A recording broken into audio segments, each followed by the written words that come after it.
Hello everyone, in this video I'll be showing you the most OP Sorlock build in patch 8 of Baldur's Gate 3.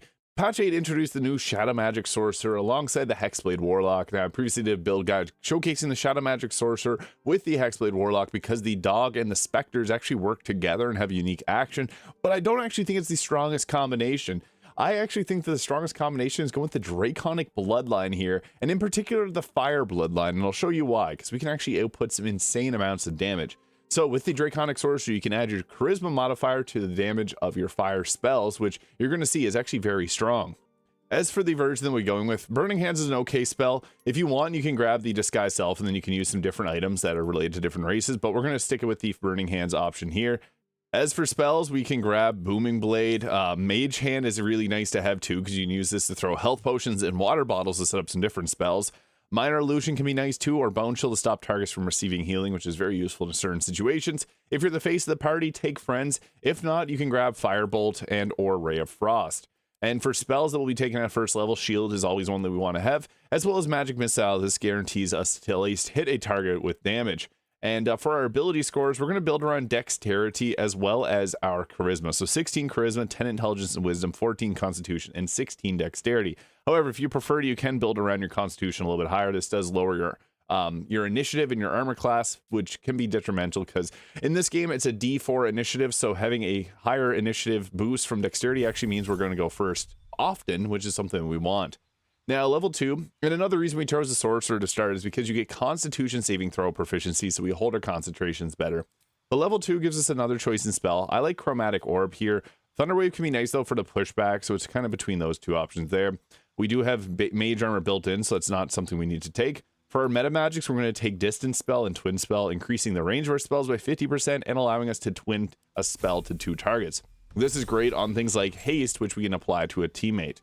As of level 3, we get the best meta magic, though, with Quicken Spell allowing us to do a bonus action spell, and we get access to level 2 spells. I really like Shadowblade, but I think the best choice here is Scorching Ray. And this is actually going to be a great choice, a good item, or a good spell, because there's items that will actually benefit from this, which we'll get into in the gear section of this video.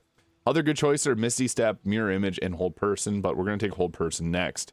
And also, you can at any time swap out any of these spells, so if you wanted to remove Thunderwave and take something else, you can also do that too. Into level 4 here, we get our first feed.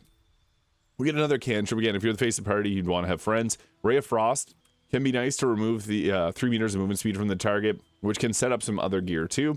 And we're going to grab Hold Person for our next spell, because this is really nice. Basically, we get critical hits at close range, and Scorching Ray counts as an attack, so very useful. And we're going to want to increase our Charisma here to 18. This is a big source of our damage, especially if you're using the Potent Robe early on in the game. And at this point, you could add in, I'd recommend actually waiting until level 6, because we get a nice spell here. So at level, we're going to take Fireball. We're a Fire Sorcerer. This is a very powerful spell. Haste is another good one. So is Lightning Bolt. And at this point, as mentioned, you can remove one of these spells here. The Warlock also gets access to the Shield spell. So we could remove Shield as we can get it from the Warlock, and then take instead something like Counter Spell, Lightning Bolt, or Haste. Personal preference there. I just think Counter Spell brings a lot of value to the character. So we're going to take that. And then once we make it to level 6, this is a really nice option, or a nice ability, because we get the Elemental Affinity damage, adding our Charisma modifier, which is +4 to each Scorching Ray bolt, or any other fire damage. So Fireball gets a flat-out increase to our damage. We also get to get a fire resistance if we'd want it. And for the next level spell, Haste, as I mentioned, is a very useful spell. I like to have this on my Sorcerer or Sorlock, because that gives you an extra action, 2 armor class, and double your movement speed. Lightning Bolt is also a really nice spell. I know it's not our Draconic ancestor, but it just helps with hitting targets that may be a little bit harder to hit. And then we could go with something like, I mean, we can take Hold Person from the Warlock, so we could replace it here. I like using this, but we can always grab this once we get the Warlock. So if you're respecking and you want to grab another spell like Haste, you can do it this way, because it's part of both spell lists, so that can work good. Darkness also fits well, but we want to wait until we have the Warlock to grab that. So for level 7, this is when we want to add in the Warlock here, and we're going to go with the Hexblade subclass. This gives us our shield spell back. We also can take Eldritch Blast, one of the most powerful cantrips in the game, a big source of damage here. And you can add in the Warlock earlier on, but I think the Sorcerer is a little bit more powerful. And then we can also add in Toll the Dead, which is not bad, or Minor Illusion, again, Friends, if you're the face of the party. And we're going to take for spells the shield spell there, and then we can also add in Armor of Agathis, or if we want to further stack up our fire damage, Hellish Rebuke, which is nice because we do boost up fire damage spells, so that can be great. Hex plus Eldritch Blast or Scorching Ray is also a really good choice too. This does require your concentration, but for single target damage, it's going to be the highest that we can possibly put out. Now we get Eldritch Invocations here. Now, we can add our Charisma modifier to Eldritch Blast. I would recommend grabbing Devil's Sight right away. Being able to see Magical Darkness is extremely useful. You can have a ranger shoot, or any of your arrow users shoot a arrow of darkness, then you can hide in it. And Repelling Blast for the pushback, I think, is an incredibly useful ability. And for the next leveled spell, I think that Hex or Armor of Agathis are good. And as mentioned, Hex is great because it does 1d6 per attack, and if you have Scorching Ray, you can blast away with a ton of damage. It's very useful. Level 3, we get to choose a Pact Moon. Now, I think that Pact of Blades is nice because this gives us the option to do melee attacks if we want to. And it also allows us to use Charisma for our weapon attack rolls, which is fantastic. And we're also using a dagger here that boosts up our critical hits, which is really nice too. We'll also get access to some more spells here. And we can retake the Hold Person spell, which is very useful because you can make it so that you critically hit a target. And then if you want to remove one of these other spells and then take something from the list, you can do that as well. Until level 4 here, we get another feat and another cantrip. I guess at this point, we'll take Friends or Toll the Dead. And for spells here, if you want to maximize damage, Shadowblade is going to be the best choice for damage because we can get a 3d6 or 3d8 of psychic damage at close range. That's very high damage. Darkness is also a good spell, but we have other concentrations that we want to hold, and you can use someone else to set up darkness too, as the Drow gets it as a racial trait, and you can also shoot arrows of darkness as mentioned. Misty Step's also nice because you can move around a little bit quicker with the bonus action ability to just teleport. Mirror Image to give a +9 armor class is also quite nice. I'm going to go with Misty Step there just because of the usefulness that it brings to this build. And we also get access to another feat here. So I like the Alert feat for the +5 to our initiative, or going with an increase our charisma. That's always going to be a good choice here. Getting our increased damage on fire spells is very useful. And at level 5, this is when we get our extra attacks. So now we can do 2 attacks and then spell cast, which is really nice. And this all uses charisma. We can Eldritch Blast and then bonus action spell. And we get access to Hunger of Hadar. Now, the thing is, Hunger of Hadar can't be upcast, which is nice. We could pop this down if your team set up darkness for you, and then that's a big area denial that we can do. However, there are other options. As mentioned, Shadowblade is extremely effective here if we want to be focusing on like a melee spellcasting hybrid, especially with the Resonant Stone, because with the Resonant Stone, it's going to double that 3d8 to basically a 68 of damage on a melee attack, which is crazy. And again, I mentioned Mirror Image being nice, but we're going to grab Hunger of Hadar because I know a lot of people really like that spell. You don't have to use it though, because it kind of caps at level 3, but I think that's fine. We'll also add the Agonizing Blast, adding our Charisma modifier to the damage of our Eldritch Blast. So Scorching Ray gets the Charisma modifier. Everything benefits from that. And our most special ability, the Accursed Spectre. So whenever you are an ally with an 18-meter slay a creature that is affected with the Hexblade's curse, you can raise an Accursed Spectre to fight alongside you. This is really useful. And this is what puts the Hexblade above the other subclasses for this build, in my opinion. Yes, the Fiend is nice, but you get all those spells from the Sorcerer, and the Accursed Spectre is really good. Now, for our final spell, we can go with something like the Darkness, I guess I mentioned previously, Mirror Image, Armor of Agathis, or Shadowblade.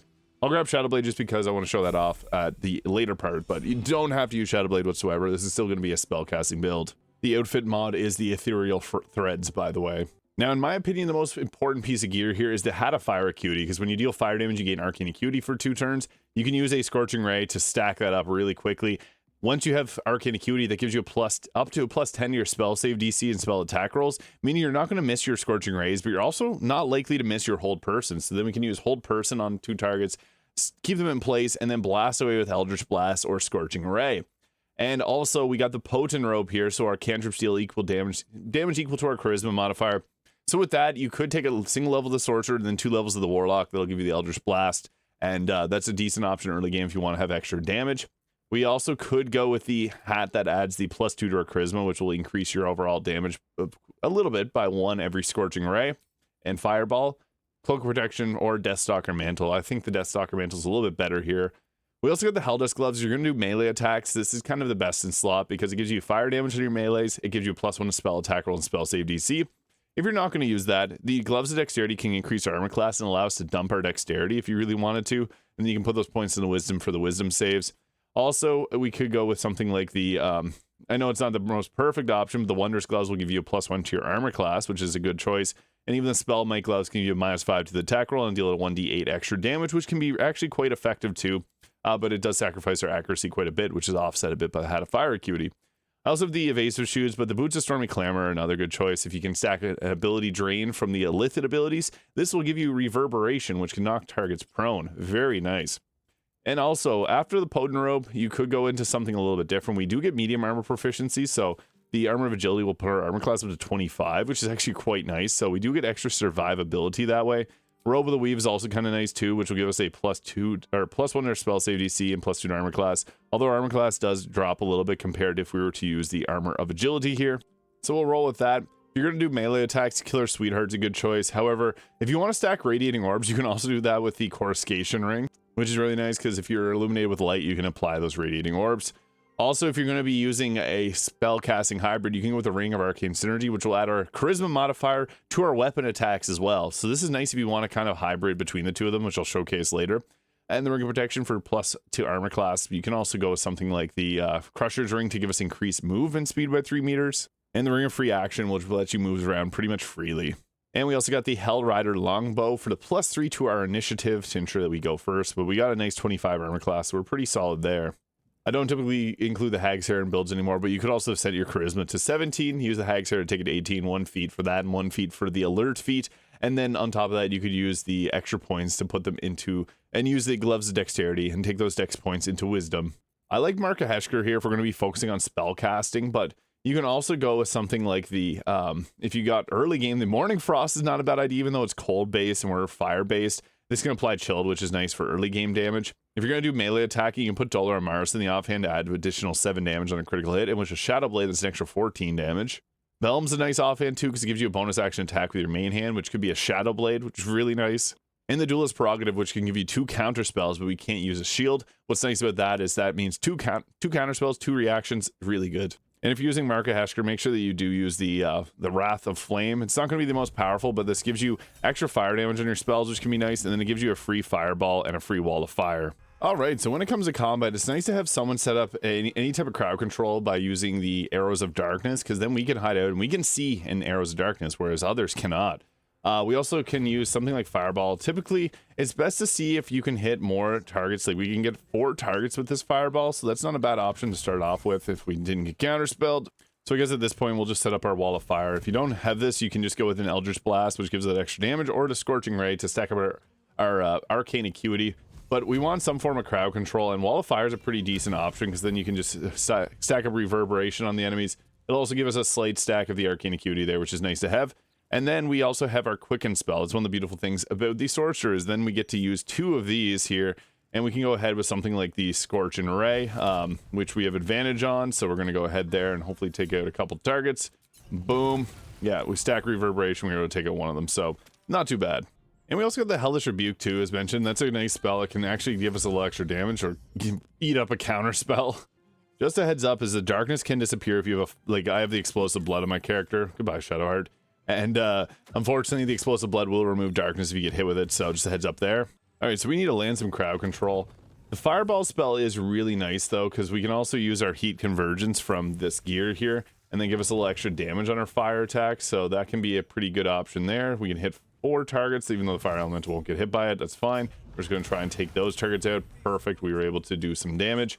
And our Arcane Acuity is up to 7 now, so this is not bad. What we can do is then land a Hold Person, and I would recommend upcasting it to level 3. 96% chance on this target, and 99 on both of these, which is exactly what we want, so we're going to apply that to them and land the Hold Person. Now, what we can then do is get up close, use our Quicken spell, and yeah, for some reason we can't do a Scorching Ray. My bad, press the wrong one. Scorching Ray at close range will critically hit, so that's the beautiful thing about Hold Person is boom, insane amounts of damage. That's, yeah, a lot right there. And then we can sneak back our way back into the darkness there. We get hit with a critical hit, so we'll return fire with a Hellish Rebuke there. Boom. A little extra fire damage. This is enough to take them out. It's worthwhile. Now, I'd recommend, we don't have a concentration, so Hunger of Hadar can be a good one. But I always recommend the Hold Person spell, because this is just super useful, because we can lock down 2 targets at a time and then get critical hits off on them. And the nice thing is you don't even have to use your spells. You can go with an Eldritch Blast, and that's just going to be enough to be able to add a little extra damage onto it. So we'll go ahead here. You can line it up to be able to hit multiple targets too, so we'll go with hit them twice and hit this target at least once, maybe pushing them around. Boom, critically hit, took them out. We don't have any more sorcery points, so that's something that we got to keep in mind. But if you got illicit abilities, you can use those too. Dark Hole and Mind Blast being two very useful ones. Or you can set up a Hex if we didn't already have a concentration.